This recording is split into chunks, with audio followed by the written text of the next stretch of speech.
quelle est la difficulté d'essayer de combattre donc, les transferts d'armes ou exportations d'armes avec comme finalité possible donc des crimes de guerre ou crimes contre l'humanité qu'on va définir tout à l'heure. Il y a aussi le crime de génocide qu'on va clarifier. Alors, donc voilà, comment combattre ce genre de crimes qui font appel à des armes et sachant que les pays les plus grands producteurs d'armes, exportateurs d'armes, sont aussi les plus puissants, et notamment au niveau de l'ONU, puisque ce sont eux qui siègent de manière permanente au Conseil de sécurité de l'ONU. Donc, bon, j'avais regardé les chiffres tout à l'heure. Donc, la France, par exemple, c'est le troisième plus grand exportateur d'armes au monde. Les États-Unis, c'est le premier. La Russie, c'est le deuxième. La Chine, c'est le septième. Et le Royaume-Uni, c'est le huitième. Donc, ce sont les 5 pays qui siègent de manière permanente au Conseil de sécurité de l'ONU. Voilà, donc comment, enfin, depuis le temps que vous faites ça, hein, donc ça fait, si je ne me trompe pas, un peu plus de 40 ans, voilà, quelle est la difficulté c'est un peu la quadrature du cercle, il me semble. Hein. Oui. Alors, oui, sur la question précisément des armes, je m'occupe de questions de conflits et de résolution de conflits depuis 40 ans, mais sur la question des armes particulièrement, c'est fait 20 ans, à peu près, un peu plus de 20 ans, quoi. Alors, oui, c'est le paradoxe, hein, c'est sûr. Alors, je ne sais plus si c'est juste, si les chiffres sont justes, mais à une époque, on disait que 80% du commerce des armes, c'était les 5 membres permanents du Conseil de sécurité.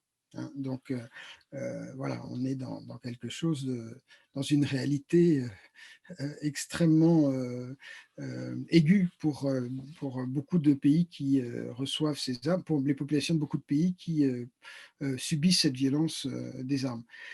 Euh, enfin, là, le paradoxe qui est encore plus fort, c'est ce qui s'est passé avec Biden. Biden déclare une suspension des transferts d'armes en direction de l'Arabie Saoudite et des Émirats Arabes Unis. C'est quelque chose qui porte quand même, qui amène de l'espoir.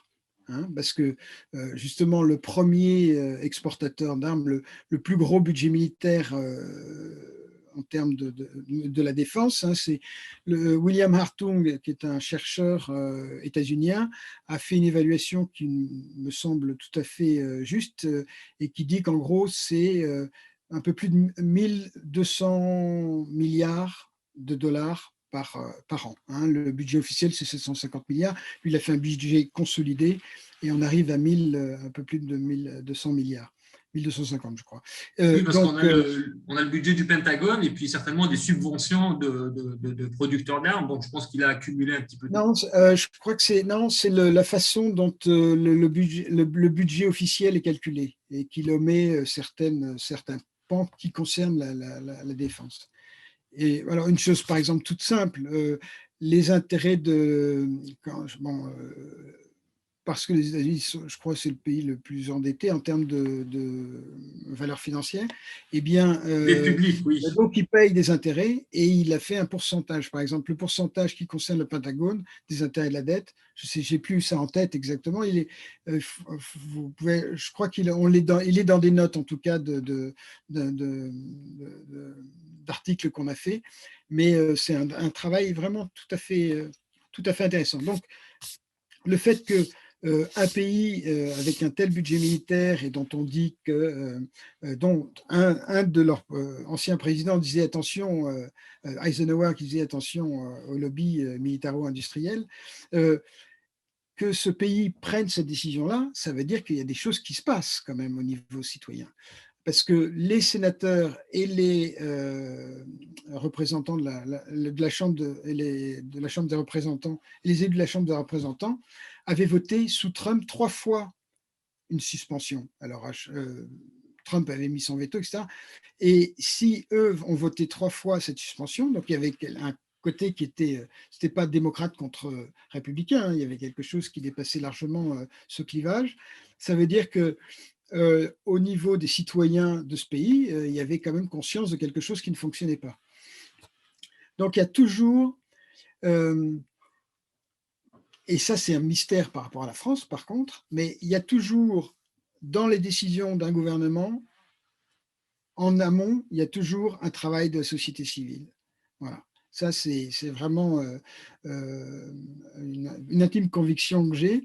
Et pour les États-Unis, eh bien, qui fonctionnent dans cette espèce de schizophrénie terrible, eh bien, les droits de l'homme, la question des droits de l'homme et la question des droits de l'homme au Yémen a été suffisamment importante, considérée comme étant importante pour pousser à une telle décision.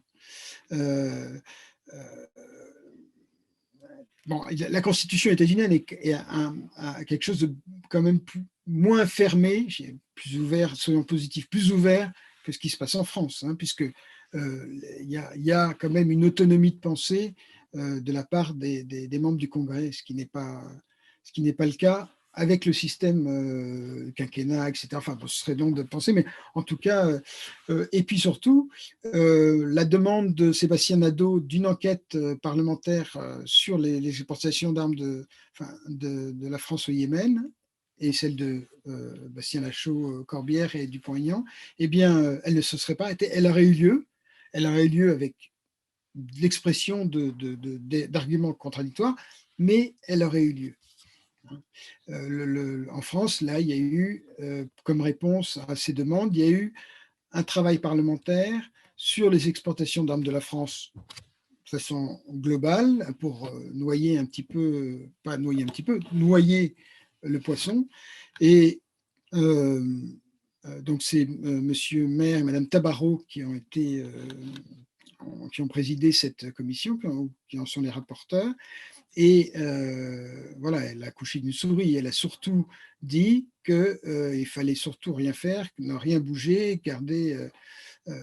Alors, il y a toujours un peu des critiques à la marche, mais au fond, faut garder tout ça dans le secret. Mais oui, ça révèle quand même, alors soit qu'il y a de l'influence enfin, de type capitaliste, ou alors c'est idéologique, ou alors un mélange des deux. Et sinon, oui, donc pour commencer à rentrer un petit peu plus dans le détail du rapport, donc juste en préambule, pour rappeler un petit peu aux gens, et notamment aux juristes, un peu la situation du droit international. Donc en fait, le droit international, c'est quelque chose qui est censé être complémentaire avec le droit national et non pas venir empiéter sur lui. C'est pour ça que ces tribunaux internationaux ne sont censés traiter que vraiment des crimes, enfin, les plus grands crimes. Donc, il y en a trois. Donc, il y a les crimes contre l'humanité sur lesquels on va se focaliser, c'est l'objet de votre rapport, les crimes de guerre et puis le crime de génocide.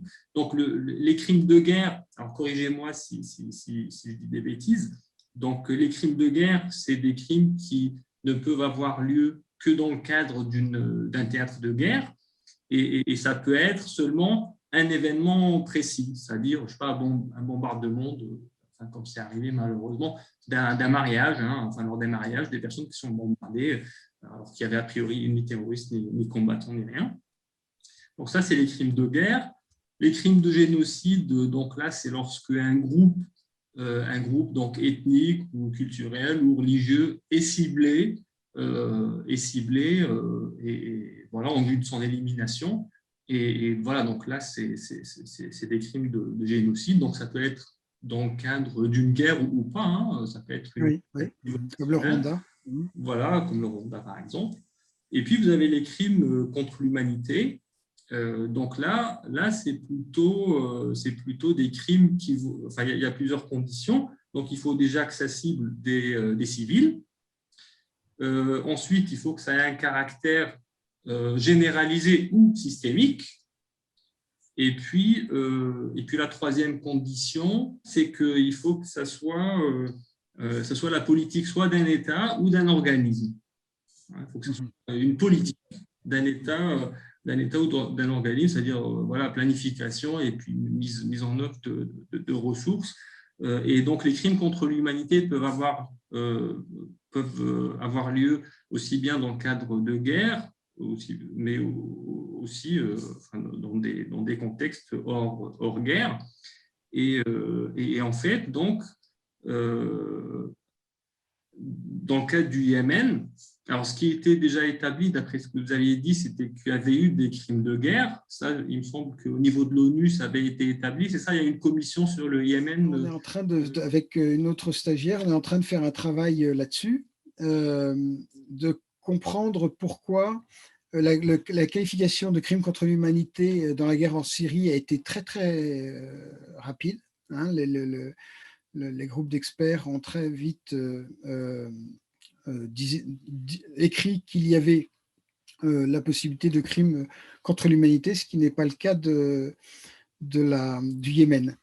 Et bon, c'est un travail qui est en cours, hein, donc je peux juste dire qu'à priori, il semble que dans les questions qui sont posées au groupe d'experts, selon les questions, mais ce qui est du sens, hein, selon les questions que vous posez, vous avez les réponses que vous voulez avoir. Donc, dans les questions posées aux experts sur la Syrie, il y avait la question de y a-t-il crime contre l'humanité? Voilà.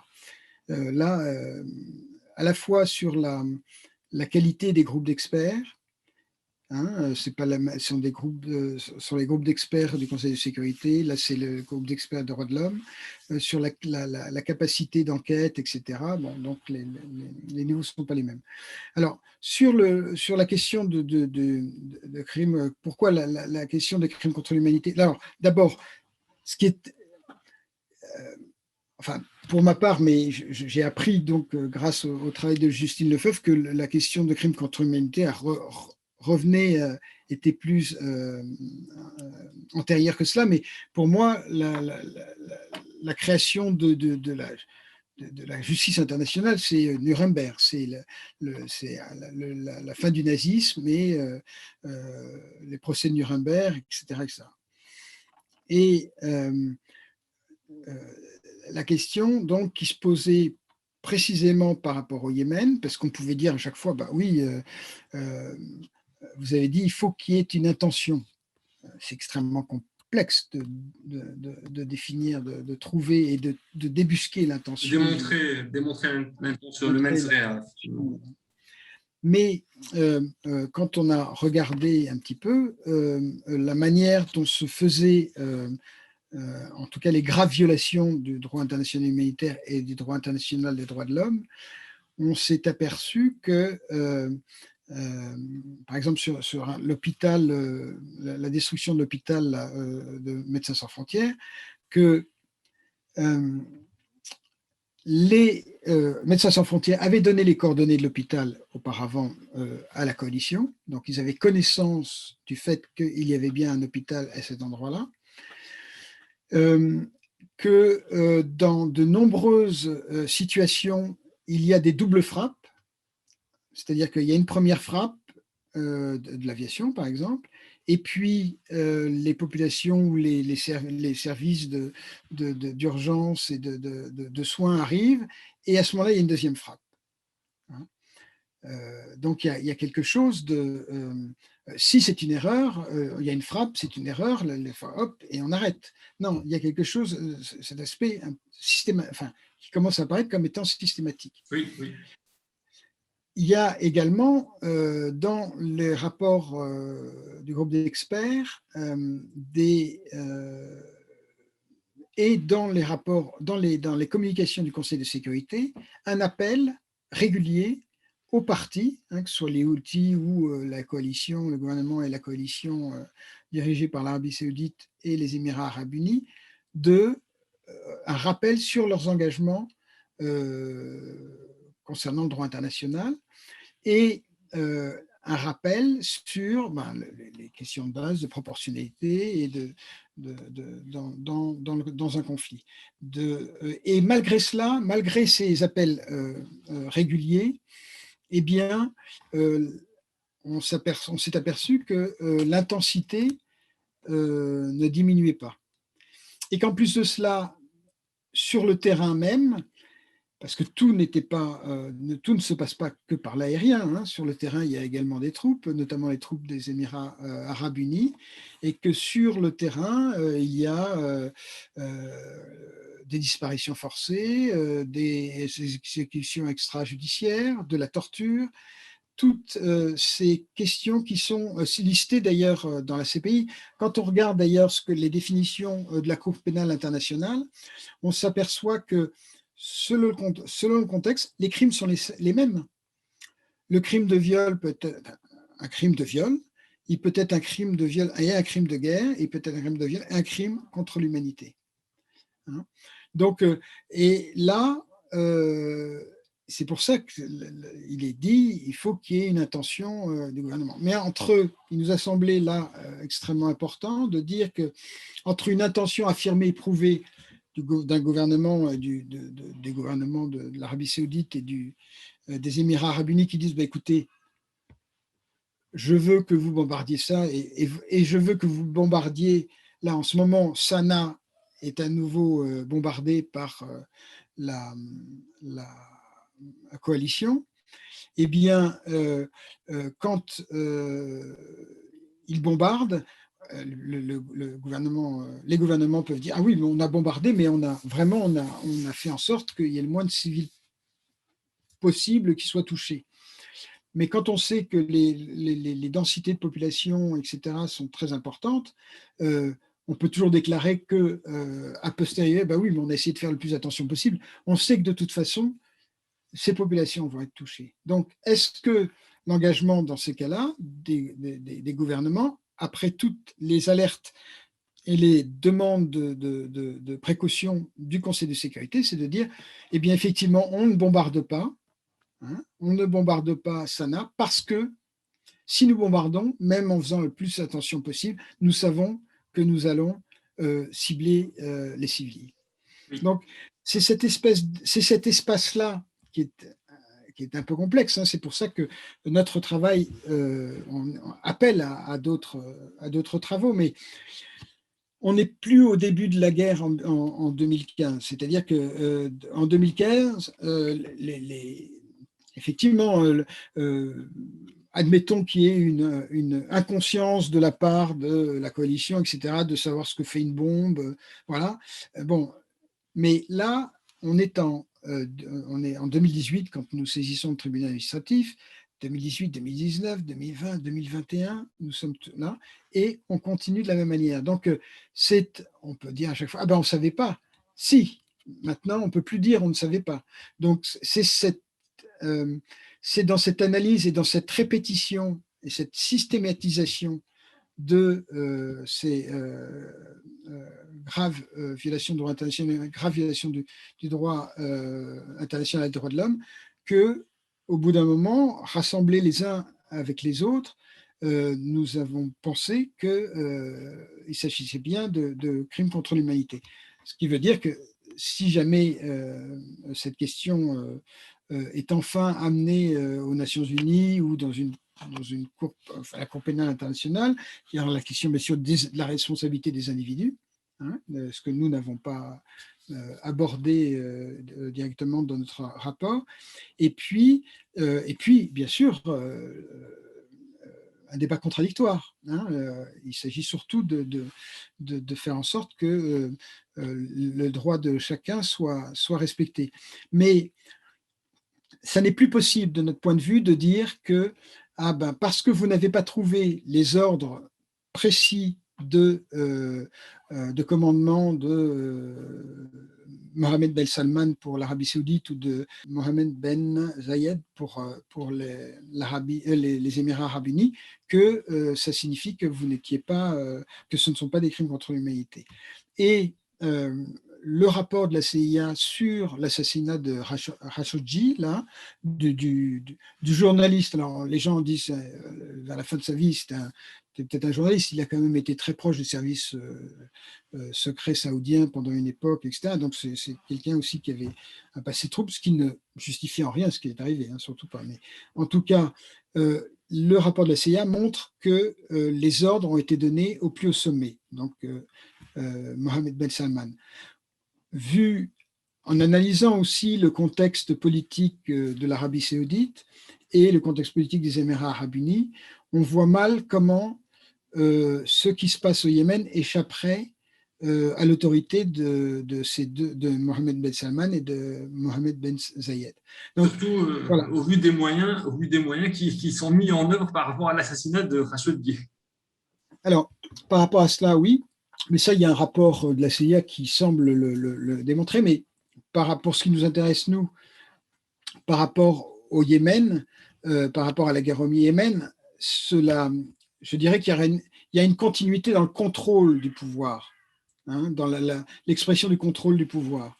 Donc, tout cela. Alors, on était parti presque sur, enfin, quand moi j'avais commencé à réfléchir à cette idée, sur une déclaration de porte-parole de la coalition Al-Assiri, que j'avais vu d'ailleurs dans un rapport de Campaign Against Arms Trade, qui disait que dans le Maghreb, dans cette région du Maghreb, là, dans laquelle il y a encore des combats, hein, puisque les Houthis essayaient de reprendre cette région-là aux forces gouvernementales, eh bien, ils considéraient que dans cette partie-là, il y avait cette région du Yémen sortait du droit international. C'est-à-dire qu'ils considéraient qu'il n'y avait que des combattants dans cette partie-là. Alors, c'est pas de dire, effectivement, ça ne revient pas, c'est pas de dire, voilà, de toute façon, tous les gens qui sont là, on les tue parce que on tue même les civils, c'est pas ça qui dit. Oui. De façon expressive, mais de dire que de toute façon, cette partie, cette province du Yémen, dans cette province, il n'y a plus aucun civil, ça revient au même. Voilà.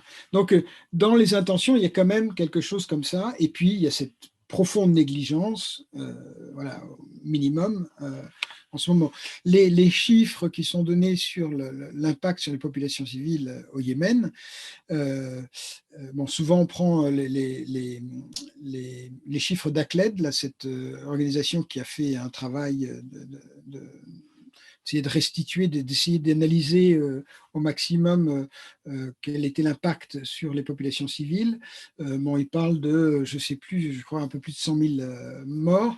Le PNUD, le Programme des Nations Unies pour le développement, dans son rapport de 2019, prévoit plus de 230 000 morts. Alors, là aussi, c'est extrêmement complexe, c'est-à-dire que entre le fait, dans un pays en guerre, comment fait-on pour, dans un pays en guerre, se rendre compte et faire des évaluations précises? C'est le principe, justement, c'est que dans la guerre, c'est très, très complexe.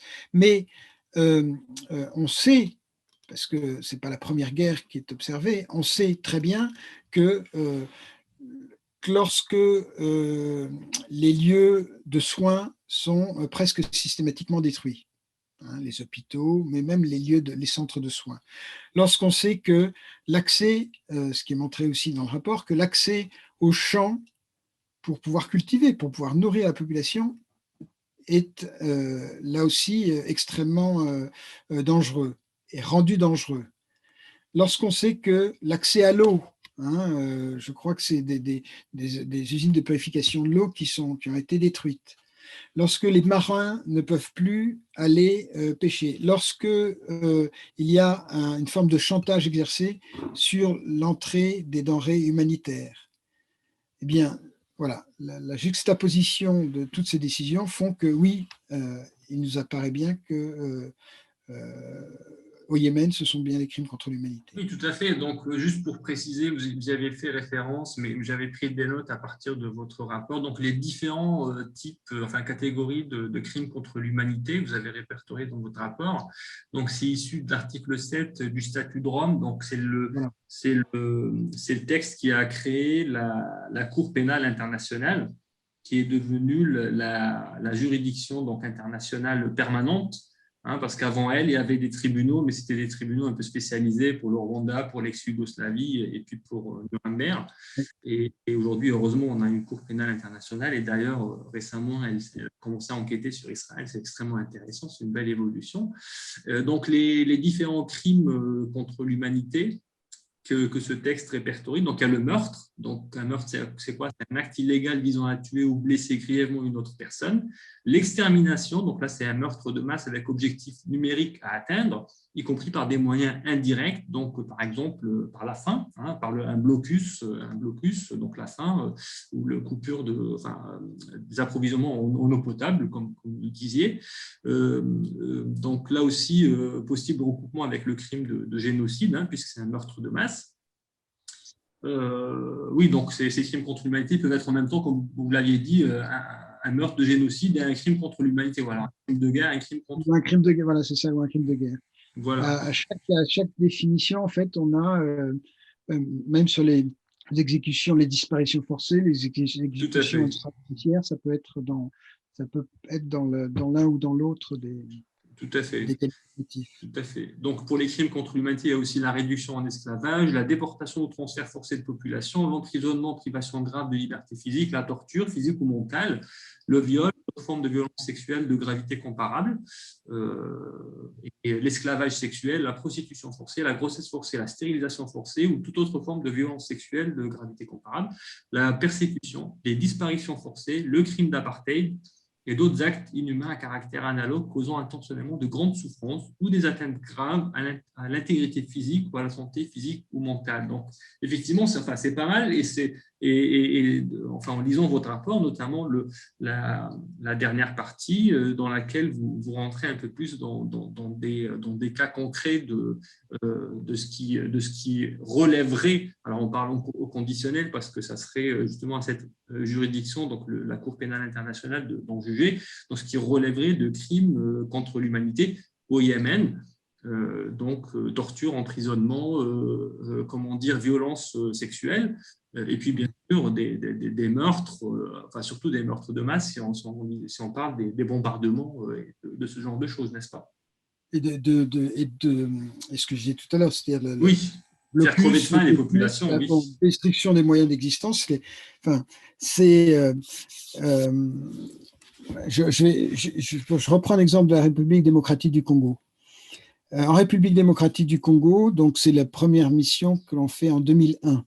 Donc c'est en pleine guerre de la République démocratique du Congo. Et on a des témoignages du fait que les milices, par exemple, vont dans un village et ils tuent, et ils violent, et ils pillent, et ils torturent les personnes du village. Et comme ils n'ont pas les moyens, ils n'ont pas assez de munitions, par exemple, etc., eh bien, ils vont dans les autres villages et ils leur disent, écoutez, nous, on va venir chez vous la semaine prochaine, chez vous dans 2 semaines ou dans 3 jours, etc. etc.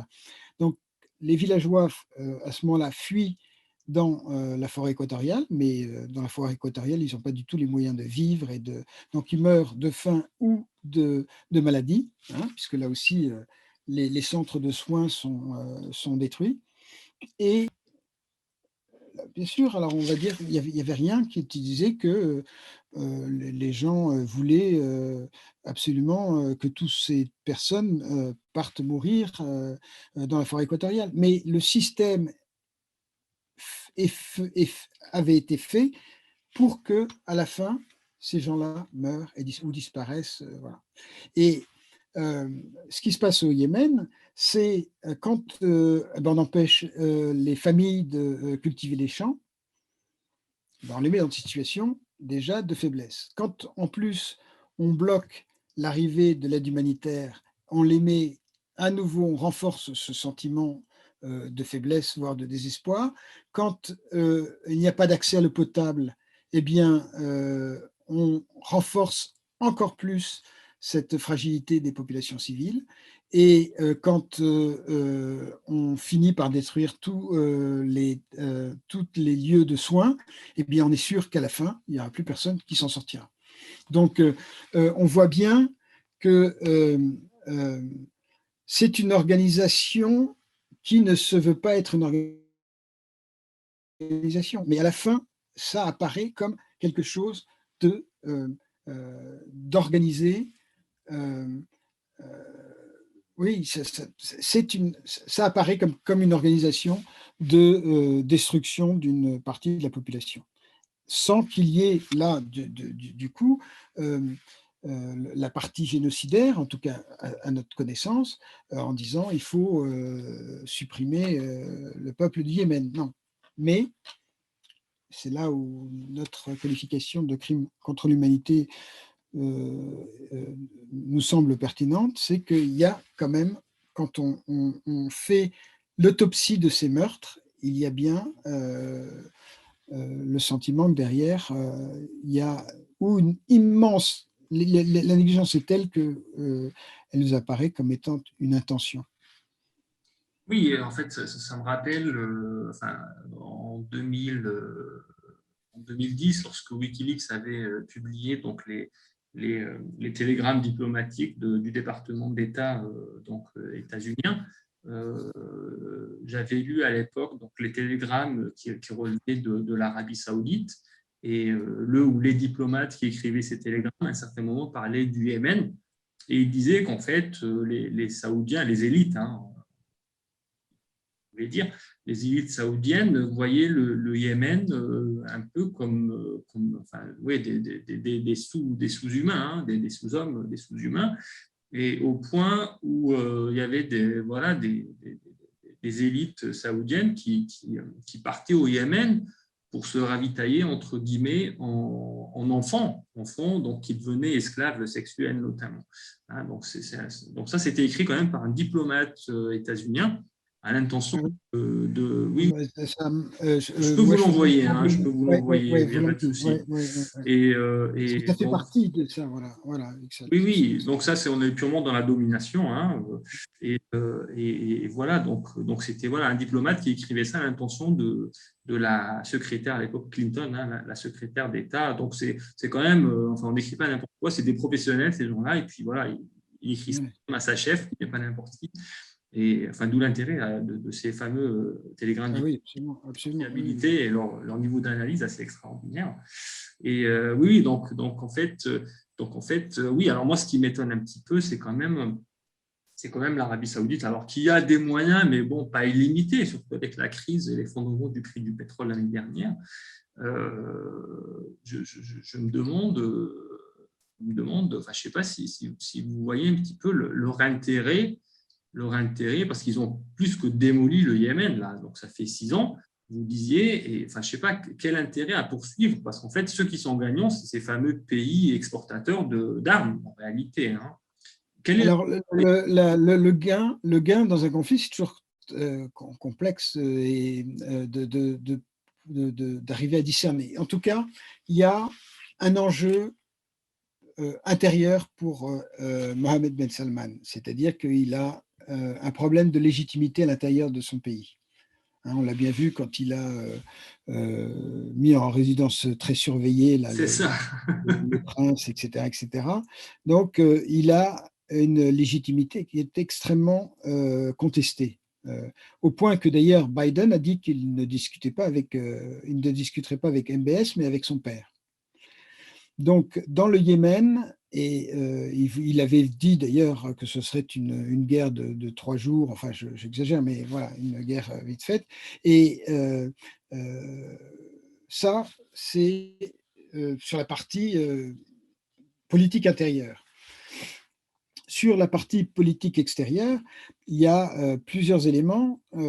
Alors, il y a ce pacte, vous avez dit de Quincy, je crois, dont finalement, enfin après la guerre, où le roi Fahd et puis je ne sais plus si c'était Roosevelt, etc., avaient soi-disant s'étaient engagés à quelque chose comme les États-Unis soutiennent l'Arabie saoudite et l'Arabie saoudite soutient les États-Unis, avec à la fois la question pétrole et la question des armes. Hein. Oui. Bon, on ne sait pas Donc exactement tout ce mais disons qu'il y a quelque chose là-dessus, il y a une continuité là-dessus. Et aujourd'hui, il y a eu, même sous Obama, vu les ventes d'armes d'Obama en direction de l'Arabie saoudite, il y a eu quelque chose comme ça, c'est-à-dire l'Arabie saoudite s'est engagée à tenir l'industrie de l'armement aux États-Unis, voilà, au niveau où elle est, vu les sommes qu'ils ont dépensées. Donc il y a ces choses-là. Mais de dire que l'Arabie saoudite va gagner, enfin, de pouvoir penser au XXIe siècle que l'Arabie saoudite va pouvoir gagner de la destruction du Yémen, c'est une négation absolue de ce qu'est l'histoire. Hein. Là, il y a une déclaration, j'ai noté ça parce que elle est terrible. La déclaration de donc les Houthis là envoient des drones, etc., sur l'Arabie Saoudite. Euh, euh, la déclaration du gouvernement d'Arabie Saoudite, enfin pas du gouvernement, parce qu'il n'y a pas de gouvernement, mais disons des officiels d'Arabie Saoudite, c'est de dire prendre les civils pour cible est une ligne rouge. Hein, c'est la coalition, la coalition qui est déclarée, le représentant, le porte-parole de la coalition. C'est-à-dire que comment peut-on imaginer au XXIe siècle que des êtres humains vont se laisser exterminer sans réagir avec les moyens désespérés qu'ils vont avoir. C'est-à-dire que dans la guerre est le produit d'une désespérance, et cette désespérance conduit aux attentats, conduit à des actes désespérés. Donc, le calcul de dire oui, on va mettre au pas un pays, si on a vu ce qu'il en a été pour les guerres coloniales, tout ça, c'est non seulement un drame absolu pour les populations sur plusieurs générations, mais en plus de ça, ça ne fonctionne pas même pour ceux qui se pensaient être les maîtres de ces pays. Donc, nous ne sommes plus au 19e siècle, au 21e siècle. Qu'est-ce qui se passe dans la pensée les pensées qui circulent dans ces pays-là pour croire que ils vont pouvoir à un moment donné que cette fois, ce sera différent, quoi. La puissance militaire va pouvoir à un moment donné permettre une domination véritable d'une population ou d'un pays. Là, il y a quelque chose qui est... il y a une absence de vision de l'histoire qui est terrible, oui. Mais comme elle existe aussi chez notre gouvernement, le gouvernement français aujourd'hui aussi. On le voit pour le Sahel, pour la Libye, pour le Yémen. Il y a une fuite en avant absolument terrifiante qui met en danger également, qui met en danger la population française.